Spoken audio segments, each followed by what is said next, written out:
বন্ধুরা, এই দেখো বিরাট ঝড় উঠেছে আমাদের এখানে, দেখতে পাচ্ছ? দুর্দান্ত বিশাল ঝড়, খুব ঝড় উঠেছে। ওই দেখো, ওই দেখো, ওই দেখো বন্ধুরা, ও কি স্বস্তি, কি স্বস্তি বন্ধুরা, সত্যি। এর জন্য মানে মানুষ আশায় ছিল কবে একটু ঝড় বৃষ্টি হবে। যা গরম, যা গরম, যা গরম, সবাই আমরা বসেছিলাম কবে একটু ঝড়, একটু বৃষ্টি হবে।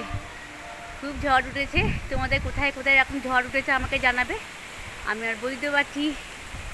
আমাদের এখানে বিশাল ঝড় উঠেছে, দেখো বেশ সুন্দর লাগছে, খুব ভালো লাগছে। দেখো খুব ঝড় উঠেছে, খুব সুন্দর লাগছে। তোমাদের কোথায় কোথায় ঝড় হচ্ছে আমাকে কমেন্টে জানাবে। আমাদের এখানে তো খুব ভালো লাগছে, ওয়েদারটা খুব ঠান্ডা হয়ে গেল। ঠিক আছে, সবাই ভালো থেকো, সবাই ঝড়টাকে দেখো, আনন্দ করো, উপভোগ করো।